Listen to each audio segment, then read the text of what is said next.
Plants vs. Zombies series and the Bloons Tower Defense series are easily the top tower defense games in terms of popularity. They have massive fan bases, and this makes sense because they're great games that you can suck a billion hours into and still have fun. But what if you've already spent a billion and 1 hours into these games and need something to fill the void in your no-life having heart? Well, there's a new game on the block, and its name is Rent to Defense. Rent to Defense is a tower defense game about defending yourself against an evil corporation and unions by employing workers to defend you. You can hire agents as well to assist you. This video is a devlog at its core, so I'll be going over all the improvements to Rent to Defense I've made this last month. That's right, this game isn't completely done yet, although there is a demo on itch.io if you want to try it out. Link in the description. The state of the game 1 month ago was unique.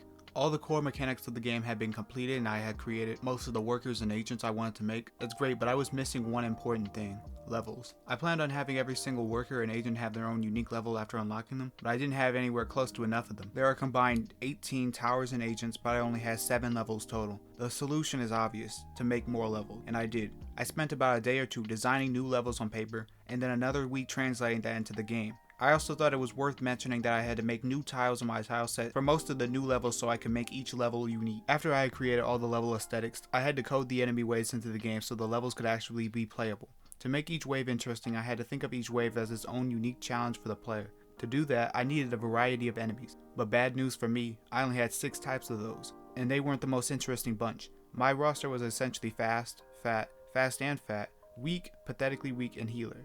Those enemies worked fine when there were only 7 levels, but for 17 levels it's just not enough. There are only so many interesting combinations after all. So obviously I needed more enemies, and I'll list out some of the more interesting ones. First up is the Thief. The Thief is a pretty strong unit with decent health and speed. The main gimmick is that once he reaches the end of the track, he doesn't take away a life, but instead takes away your money, which is something that usually can only happen during union rushes. Next up is the Toxic Trooper. Our elderly friend here is immune to all forms of toxic damage, which he gained from using Twitter. He mostly functions as a replacement to the basic enemy when the waves start getting into the late 20s and 30s. Then we have the Gold Digger. She's underground for a portion of the track and then pops out to start running. All underground, the Gold Digger is invincible, and you can tell because the only visible part of her is a pickaxe. Only when she goes up, you can kill her. I'll mostly use this enemy as a late game threat that can counter players who put all their defenses at the front. The last new enemy I'll show off in this video is the Orbiter. This guy has 6 orbiting shields that protect him and other enemies until they get broken. The Orbiter is by far the strongest enemy in the game and is used for very late waves only. I added a couple more enemies, but they aren't that interesting, so I decided to skip them. After I had made some new enemies, it was time to start coding in the waves manually. It's very tedious and boring, to be honest. I'm not actually seeing the enemies, all I'm seeing is text on a screen. It's mostly just copying and pasting a format over and over. Still, it is an important step to making my levels, so I endured, and about 1.5 weeks later I was done. By the way, if you're enjoying the video so far, you know what to do. Remember those union rushes I've mentioned a few times? It's a special type of wave that can happen every 7 days, in which the enemies are way tougher and try to take your money. Well, I had to rework the entire system that builds up to the union rush. The old version of the system was terrible because it encouraged the player to make less money, which is against the business theme of the game. The reason why I made the system like this is because I thought it would be an interesting choice of deciding to make money or not, only to find out it wasn't an interesting choice. Anyway, I spent about a week reworking the system, and you'll have to take my word for that because I forgot to record anything again.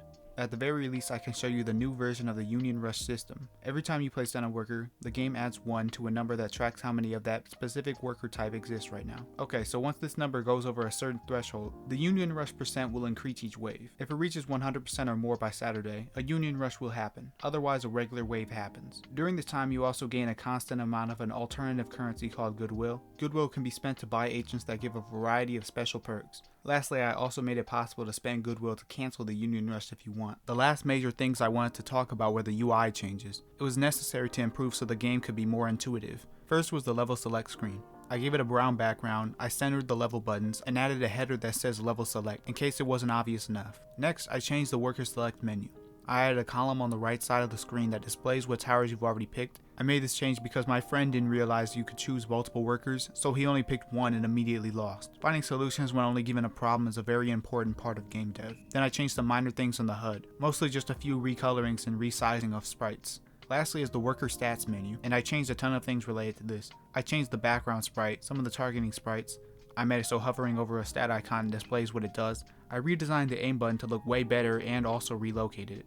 Overall, I really like all these UI changes. The true last thing I wanted to talk about was the balance changes. Normally I just display it all for a few frames for people who care a lot, but this time I want to also say that I'll be doing a Game Dev 201 video, which in case you didn't know is where I talk about game dev things that piqued my interest. If you would like me to talk about a specific point in that video, feel free to comment something. And that's what I've done this past month to my game. Is it better than Plants vs. Zombies or Bloons Tower Defense? I'm not sure, but I do like to think my game is pretty good as well. Remember to like and subscribe and share to your grandma. Follow my Twitter and my TikTok too because I post there sometimes and you can get more info about the game faster. If you have any suggestions for the game, feel free to make a comment. Thank you for watching and goodbye.